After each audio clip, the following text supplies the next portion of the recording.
Hello students, this is Neelam. Dear students, आज की अपनी इस वीडियो में हम कवर करने वाले हैं क्लास 7 से हमारा चैप्टर है मार्केट अराउंड अस के बारे में। जो हमारा जो पुरानी बुक है, जो न्यू एडिशन की ओल्ड एडिशन की बुक है, उसमें 7th चैप्टर है, और जो 8th एडिशन की बुक जो न्यू एडिशन की बुक है उसमें ये 8th चैप्टर है। ओके, तो चैप्टर में आपको कंफ्यूज नहीं होना है। चैप्टर का नेम है मार्केट अराउंड अस और क्लास 7 से हमारा ये चैप्टर है। इससे पहले जो वीडियोस हमने इस चैप्टर से रिलेटेड बनाई हैं उसमें हमने weekly market, neighbourhood market, shopping complex और मॉल्स के बारे में पढ़ा है। अभी हमारे पास हमारे दो और टाइप आते हैं, रिटेल मार्केट और होलसेल मार्केट के, और उसके बारे में हम अपनी इस वीडियो में देखेंगे। तो स्टार्ट करते हैं। Retail market. तो रिटेल मार्केट्स क्या होती है? These are market where goods are sold directly. मतलब रिटेल मार्केट वो मार्केट होती है जहाँ पर डायरेक्टली जो गुड्स होती है, जो सामान होता है, वो बेचा जाता है, खरीदा बेचा जाता है। To the public usually through shop and store. और इसके लिए हम जो दुकानें या स्टोर है उसका यूज़ करते हैं। In other words, retail marketing involved buying product in large quantity and selling them to ultimate consumer in small quantity. अब देखो, रिटेल मार्केट में क्या होता है कि जो शॉपकीपर होगा या जो स्टोर ओनर होगा, वो क्या करेगा, पहले वो ज़्यादा सामान खरीदेगा। ओके, जैसे मान लो कि एक पर्सन है, उसने क्या किए कि 100 बिस्किट के पैकेट उसने एक साथ खरीद लिए। फिर वो क्या करेगा कि इन 100 बिस्किट के पैकेट को एक साथ नहीं देगा, बल्कि वो देगा 2 3 4 5 तक भी दे सकता है। ओके, तो ऐसे वो क्या करेगा, वो खुद तो लेगा एक साथ इकट्ठे 100 पैकेट, लेकिन उनमें से उनको जो सेल करेगा, परचेजिंग तो करेगा लार्ज क्वांटिटी में, और सेलिंग क्या करेगा, स्मॉल क्वांटिटी में। ओके, तो मतलब 100 उसने पैकेट खरीदे और उसमें से 1 2 3 4 5 तक वो पैकेट बेच रहा है, इतने कम कम करके कि एक या तो एक ही दे रहा है, या दो दे रहा है, या तीन दे रहा है। ठीक है, रिक्वायरमेंट के according.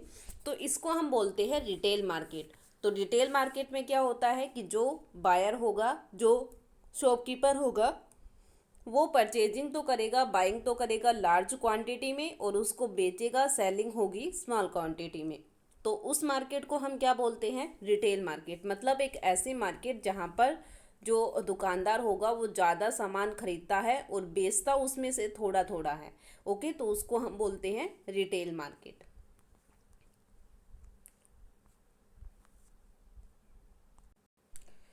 That is, retailer sell goods to ultimate consumer। जो भी कंज्यूमर होते हैं, जिनको जितनी भी रिक्वायरमेंट होती है उसके अकॉर्डिंग उनको दे देते हैं। So it is the retail market that satisfy our everyday need.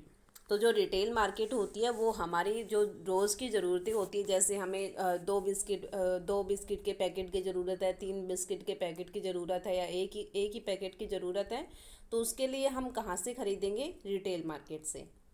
Features क्या क्या है रिटेल मार्केट की? Goods are sold in small quantity at a time. मतलब जो गुड्स होती है उसको स्मॉल क्वांटिटी, मतलब कम मात्रा में, कम भी हम उसको खरीद सकते हैं या बेच सकते हैं। खरीदना यहाँ से कंज्यूमर से रिलेटेड है, और बेचना यहाँ पे जो शॉपकीपर होंगे उनसे रिलेटेड है। Retail marketing is done through different type of shops and store. अलग अलग दुकानें और स्टोर इसके लिए बनाए जाते हैं। A retailer sell goods to ultimate consumer. अलग अलग कंज्यूमर को जो जिनकी भी जो भी रिक्वायरमेंट होती है वो उसी के अकॉर्डिंग उनको सेल करती है। A retail market satisfy our everyday need. हमारी जो हर डेली की नीड्स होती है, ज़रूरतें होती है, वो इससे सेटिस्फाई हो जाती है। ए रिटेलर में deal in a single goods, a few goods और मैनी गुड्स। रिटेलर हो सकता है कि एक ही सामान रखे, 2 3 4 5 भी रख सकता है। A retailer is reseller who obtain goods from one party in order to sell it to another। जो retailer होता है वो reseller भी होता है। वो एक बार खरीदता है, अपने पास रखता है, और फिर उसको दोबारा से सेल कर देता, मतलब reseller बन जाता है। A retailer buy goods from the producer और द होलसेलर। जो रिटेलर होगा वो या तो डायरेक्ट प्रोड्यूसर से सामान लेगा या फिर होलसेलर से लेगा। In a retail market, consumers are able to purchase small quantity of a wide variety of product at competitive price. तो हमें क्या होता है यहाँ पर कि जो जितने भी सामान की हमें ज़रूरत है उतना ही सामान हम खरीद सकते हैं, उससे ज़्यादा खरीदने की ज़रूरत हमें नहीं होती. The main object of the retailer is to satisfy customer in terms of the price and quantity of the product so that they return to make more purchase and he or she earn the maximum profit. जो retailer होता है वो price और quantity ऐसी रखता है ताकि customer उसके प्राइस से उसके सामान से बिल्कुल सेटिस्फाई हो सके और दोबारा से उसके पास सामान खरीदने के लिए आ सके, जिससे उसका प्रॉफिट बढ़ेगा. ओके, तो ये था हमारे पास रिटेलर के बारे में कि रिटेलर कौन होता है और रिटेल मार्केट क्या होती हैं. उसके बाद हमारे पास आता है होलसेल मार्केट के बारे में कि होलसेल मार्केट क्या होती है. These markets are connected with the goods that are bought and sold in large quantities so that they could be sold again to make a profit. जैसे हमने रिटेल मार्केट में क्या देखा था कि हम ज़्यादा सामान खरीदेंगे और उसमें से कम कम करके कस्टमर को बेच देंगे, लेकिन होलसेल मार्केट में क्या होता है, काफ़ी ज़्यादा सामान हम खरीदते हैं और ज़्यादा ही बेचते हैं. ऐसा नहीं होता कि हम थोड़ा थोड़ा करके उसको बेच रहे हैं, नहीं, ऐसा नहीं होता. अगर ये कम कम या स्मॉल क्वांटिटी की बात आ गई तो वहाँ पर कौन सी मार्केट होगी, रिटेल मार्केट होगी, होलसेल मार्केट नहीं होगी. That is, wholesale refer to selling of goods to traders, usually a large quantity for resale to customer. क्या होता है कि जो ट्रेडर्स होते हैं वो काफ़ी ज़्यादा लार्ज क्वांटिटी में कोई सामान खरीदते हैं और कस्टमर को भी लार्ज क्वांटिटी में ही देते हैं. In the way wholesale market are linked with the retail market. Wholesale market जो होती है वो रिटेल मार्केट से कनेक्ट होती है. A wholesaler buy goods from producer in bulk and then sell them to retailer. So a wholesaler act as a link between producer and the retailer. तो क्या करते हैं होलसेलर, क्या करेगा, काफ़ी ज़्यादा लार्ज क्वांटिटी में कहाँ से खरीदेगा, प्रोड्यूसर से. प्रोड्यूसर वो होता है जो सामान बनाता है, ठीक है, काफ़ी ज़्यादा क्वांटिटी में, काफ़ी ज़्यादा मात्रा में इससे खरीदेगा, ठीक है, होलसेलर. तो होलसेलर इससे खरीद लेगा, उसके बाद वो थोड़ा थोड़ा करके किसको बेच देगा, रिटेलर को बेच देगा. जैसे क्या किया, जो ये होलसेलर था इसने क्या किया, 10,000 पैकेट बिस्किट के मंगा लिए. ओके, किससे, प्रोड्यूसर से जो बना रहा था, उससे ये बोल दिया कि मुझे 10,000 पैकेट बिस्किट के चाहिए. तो उसने ज़्यादा सामान खरीदा, ठीक है, तो ये क्या हो गया, होलसेल का. अब इसने क्या किया, रिटेलर को उसमें से 1,000 पैकेट जो होंगे वो रिटेलर को दे दिए. तो मतलब ये ज़्यादा ही है, ठीक है, रिटेलर के अकॉर्डिंग देखें तो ये ज़्यादा ही है, तो खरीद भी ये ज़्यादा रहा है और बेच भी ये ज़्यादा क्वांटिटी रहा है, इसलिए ये क्या बन गया, होलसेलर. दूसरी बात क्या, प्रोड्यूसर और रिटेलर के बीच में ये लिंक का काम करता है, क्योंकि रिटेलर जो होता है उसको तो बस ओनली 100 पैकेटें चाहिए और प्रोड्यूसर जो है वो उसने ये पहले डिमांड रख रखी है कि मैं तो कम से कम 10,000 एक साथ बेचूंगा, उससे कम नहीं बेच सकता, ठीक है. तो जो प्रोड्यूसर, रिटेलर और होलसेलर, तो यहाँ पर होलसेलर जो है वो इन दोनों के बीच में लिंक का काम करता है. प्रोड्यूसर ने पहले से डिसाइड कर रखा है कि मैं कम से कम 10,000 पैकेट दूंगा एक साथ, इससे कम नहीं दूंगा. रिटेलर को ओनली चाहिए 1,000, तो वो क्या करेगा, 10,000, क्या ये जो होलसेलर होगा वो उससे 10,000 खरीद लेगा और फिर आगे फिर ये क्या करेंगे कि 1,000 अलग अलग रिटेलर को ये बेच देंगे. ओके, तो इस टाइप में होलसेल मार्केट मतलब ये खरीदेंगे भी ज़्यादा और बेचेंगे भी ज़्यादा सामान को. तो वो कौन सी मार्केट होगी, होलसेल मार्केट होगी. फीचर्स क्या क्या है इसकी, सबसे पहले goods are sold in large quantity at a time, तो काफ़ी ज़्यादा सामान इसमें एक साथ बेचा जाता है. The customer of wholesaler is retailer और ए ट्रेडर. कस्टमर कौन होते हैं, या तो रिटेलर होंगे या ट्रेडर्स होंगे. A wholesaler usually deal in one product or only a few different product. जो होलसेलर होगा वो बहुत कम प्रोडक्ट रखेगा, 2, 3, 4, बस इससे ज़्यादा नहीं रखेगा, या तो 2, 3 या 4 प्रोडक्ट ही रखेगा, इससे ज़्यादा प्रोडक्ट वो नहीं रखेगा. ओके, जैसे रिटेलर तो क्या होता था कि वो काफ़ी सामान रख लेता क्योंकि वो कम कम होता था. जैसे हम अपने आसपास जो दुकानें होती है उन दुकानों में देखते होंगे कि हमें मोस्टली हर चीज़ वहाँ पर मिल जाती है क्योंकि वो रिटेलर है, कम रखना पड़ता है सामान. लेकिन होलसेलर में ऐसा नहीं होता, होलसेलर को तो क्या करना पड़ता है, ज़्यादा सामान रखना पड़ता है. तो वो ज़्यादा आइटम अपने पास नहीं रखते, बल्कि बस दो तीन चार आइटम ही अपने पास रखते हैं। A wholesale market is usually in a big town or city where buyer and seller from different places gather. wholesale market जो होती है वो काफ़ी बड़ी बड़ी जो सिटी होती है, टाउन होती है, वहाँ पर लगती है, ताकि आसपास के जो एरिया के बायर और सेलर है वो वहाँ पर आ सकें। Price of the goods in wholesale market are lower than the retail market. This is because every time a product is sold, the seller try to make a profit. तो जो wholesale market में जो price होता है goods का वो कम होता है और रिटेल मार्केट में ज़्यादा होता है। अब क्यों होता है, जैसे मान लो होलसेल मार्केट में क्या होगा कि वो जो उसने प्रोड्यूसर से सामान खरीदा, 10,000 उसने बिस्किट खरीदे और एक बिस्किट उसने बोला कि ये मुझे 3 रुपए का देंगे, ठीक है, क्योंकि 10,000 बिस्किट वो एक साथ इतने ज़्यादा खरीद रहा है तो उसको वो 3 रुपए में पड़ा है एक बिस्किट का पैकेट। ओके, तो ये तो था होलसेलर का। अब होलसेलर जब इसको किसको देगा, रिटेलर को देगा, तो वो उसमें अपना 1 रुपये प्रॉफिट ऐड करके देगा। अब ऐसा तो होगा नहीं कि उसने 3 में ही खरीदा और 3 में ही उसको बेच देगा, तो उसको तो कोई प्रॉफिट ही नहीं होगा। वो क्या करेगा कि 3 में खरीदा और 1 रुपये अपना प्रॉफिट का बना के और इसको कितने में दे दिया, 4 में दे दिया, ठीक है, 4 रुपये में, क्योंकि जो एक बिस्किट का पैकेट होलसेलर ने प्रोड्यूसर से 3 रुपये में खरीदा था, उसमें 1 रुपये अपना प्रॉफिट का ऐड करके और कितना दे दिया, रिटेलर को कितने में दिया, 4 रुपये में। अब रिटेलर क्या करेगा, वो भी अपना प्रॉफिट ऐड करेगा, ठीक है। अब वो ये नहीं कर सकता कि 4 रुपये में उसने खरीदा है और 4 रुपये में ही वो बेच रहा है, तो वो क्या करेगा, वहाँ पर अपना 1 रुपये ऐड कर देगा। तो ये टोटल कितने रुपए की बन गई, 5 रुपये का पैकेट हो गया, ठीक है। तो कस्टमर के पास जब वो जाएगा तो वो कितने का बन जाएगा, 5 रुपये का पैकेट। तो ऐसे करके होलसेल में प्राइस थे 4 रुपये और रिटेल में प्राइस कितने हो गए, 5 रुपये। तो कम कहाँ पर है, होलसेल में। तो होलसेल मार्केट जो होती है वहाँ पर प्राइस कम होते हैं।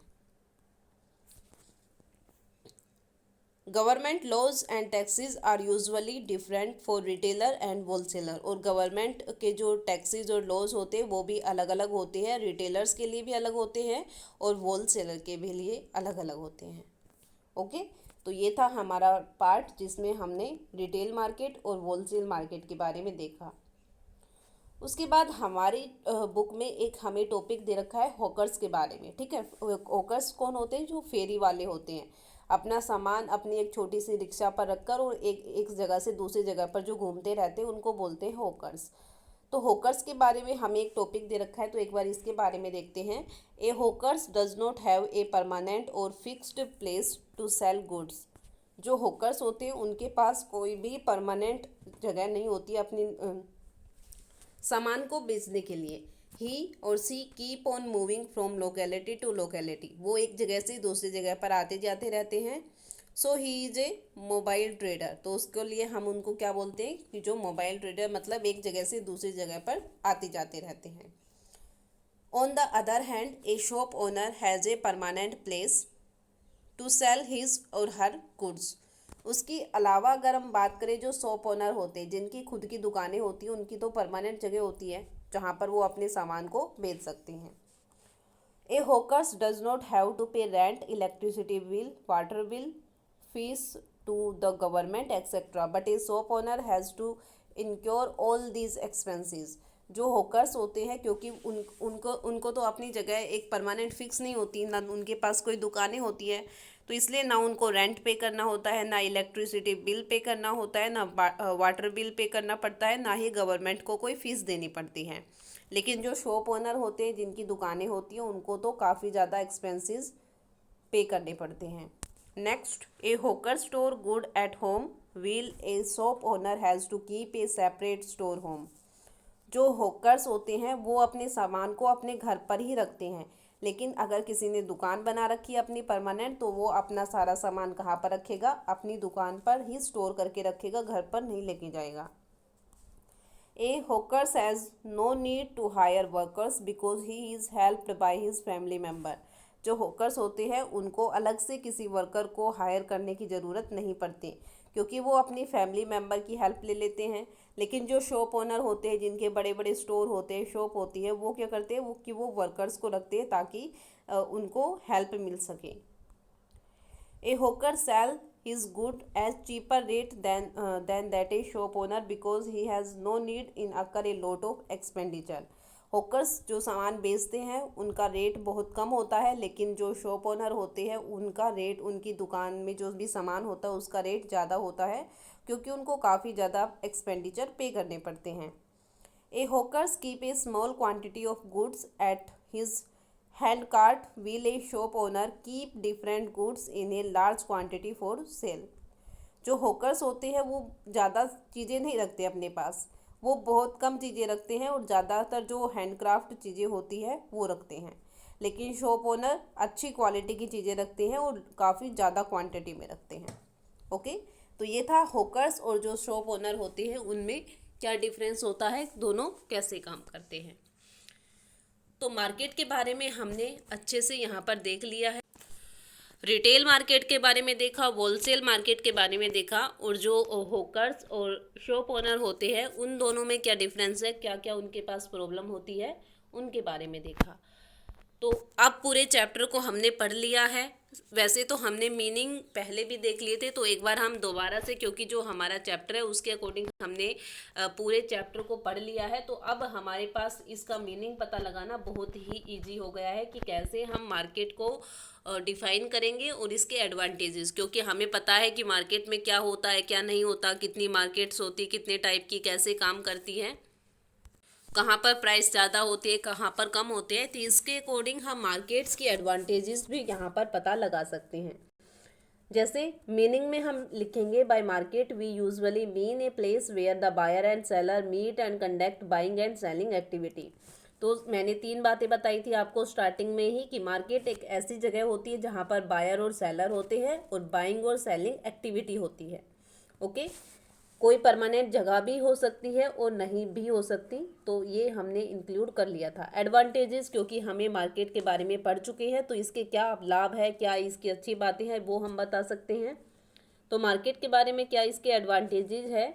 ए market act as a link between the producer and the customer. तो जो चीज़ें बनाते हैं और जो चीज़ों का यूज़ करते हैं, जो सामान बना रहे हैं और जो सामान का यूज़ करेंगे, तो कैसे सामान आएगा, ठीक है। एक प्रोड्यूसर जो उनको बना रहा है और एक कस्टमर जो उनको यूज़ करेगा, तो ये कैसे अपना सामान इन तक पहुंचाएंगे, तो उसके बीच में जो लिंक होता है, ये लिंक कौन बना के रखता है, मार्केट बना के रखती है। It generate employment by increasing production activity and distribution channel. Employment generate होता है, क्योंकि आपने देखा होगा मार्केट में कितनी ही दुकानें होती है और उन दुकानों पर कितने ही लोग काम करते हैं, तो जिसकी वजह से रोजगार लोगों को मिलता है। In this way it is helpful in generating income of the people. और लोगों की कमाई का सोर्स भी आजकल, मतलब मोस्टली का आपने देखा होगा कि लोगों की कमाई का जो सोर्स है, उनकी इनकम जो होती है वो मार्केट से ही। काफ़ी लोग ऐसे होते हैं जो अपनी खुद की दुकानें लगा के रखते हैं, खुद के उनकी शॉप होती है, तो ऐसे करके उनको हेल्प मिलती है इनकम के में। It help in improving people standard of living by offering a wide variety of goods and services.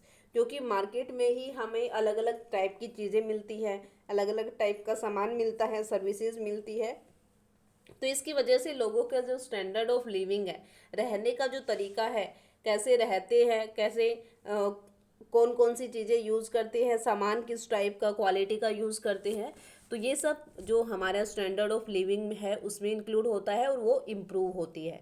क्योंकि मार्केट से ही हमें पता चलता है कि कौन सी नई चीज़ें आई है मार्केट में, और कौन सी चीज़ें हमारे लिए ज़्यादा यूजेबल है। तो ये था हमारे पास मार्केट का टॉपिक, जिसमें हमने मार्केट के बारे में और टाइप्स ऑफ मार्केट के बारे में आपने इस चैप्टर में पढ़ा है। ओके, तो आई होप जो टॉपिक हमने कवर किया है वो आपको अच्छे से समझ आ गया होगा। अगर इससे रिलेटेड, इस चैप्टर को से रिलेटेड आपको कोई भी प्रॉब्लम है तो वो आप मेरे साथ शेयर कर सकते हो। ओके, तो ये था हमारा पार्ट जिसमें हमने अपने चैप्टर की जो रीडिंग है वो कंप्लीट कर ली है। इससे रिलेटेड जो मेन क्वेश्चन है, मेन क्वेश्चन तो क्या, आपको जो जितने भी मेन टर्म्स दिए गए हैं, हर मार्केट के बारे में जो भी आपके पास होमवर्क भेजा गया है, बस वही मोस्टली होमवर्क आपको अपनी नोटबुक में करना है। अगर इससे रिलेटेड कोई इंपॉर्टेंट क्वेश्चन होंगे तो वो आपको बता दिए जाएंगे, अदरवाइज जो ये पार्ट है, जो इम्पोर्टेंट टर्म्स है, वो सभी आपको अपनी नोटबुक में करनी है। ओके, तो आई होप ये चैप्टर आपको अच्छे से समझ आ गया होगा। Thank you.